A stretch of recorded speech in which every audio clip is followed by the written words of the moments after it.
জমজমের পানি খাইছেন? বরকত আছে না নাই? বিশ্বনবী বলেছেন ইন্নাহা তুআমু তুমিন ওয়া শিফাউ সুকমিন, ইন্নাহা মুবারাকা। এই জমজমের পানি বরকতের পানি। ইন্নাহা তুআমু তুমিন ওয়া শিফাউ সুকমিন, এটা খেয়ে মাউ জমজম লিমা শুরিবা, যে রোগের নিয়তে আপনি জমজম খাবেন ওই রোগ ভালো করে দিবে কে? এই পৃথিবীতে যত পানি পাওয়া গিয়েছে সব পানির মধ্যে সবচাইতে শ্রেষ্ঠতম বরকতময় পানি হচ্ছে জমজমের পানি। কেননা এটা সাধারণ পানি নয়, এটা বিশ্বনবীর পূর্বপুরুষ সাইয়েদনা ইসমাঈল আলাইহিস সালামের পায়ের ধাক্কায় পৃথিবীতে এসেছে। এই জমজমের পানিটা এমন পানি, পৃথিবীর সব পানি খেলে শুধু তৃষ্ণা নিবারণ হয়, শুধু তৃষ্ণা।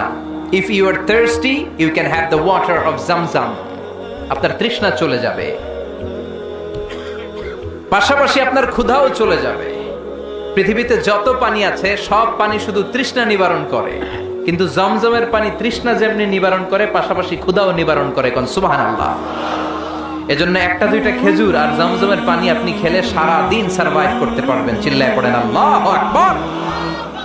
আবার এই জমজমের পানি দিয়ে বিশ্বনবীর সিনা চাক করা হয়েছে। মেরাজের রাতে যখন বিশ্বনবী যাবেন, উম্মে হানির ঘর থেকে বিশ্বনবীকে উঠিয়ে হাতিমে কাবায় রাখা হলো। সাইয়েদনা জিব্রাইল বিশ্বনবীর গলার নিচ থেকে ছিঁড়ে নাভি পর্যন্ত পুরো বুকটাকে ফেড়ে দুই ভাগ করে দিল। বিশ্বনবীর কলবটাকে বের করে এই জমজমের পানি দিয়ে ধৌত করলো। সুবহানাল্লাহ পড়বেন না? আবার লাগিয়ে দিল, এটাকে আরবিতে বলে শাক্কুস সাদর, উর্দুতে বলে সিনা চাক, ইংরেজিতে বলে open heart surgery.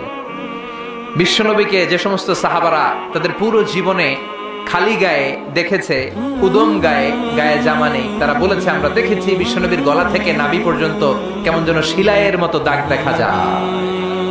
Open heart সার্জারির প্রমাণ চিৎকার করে পড়বেন আল্লাহু আকবার।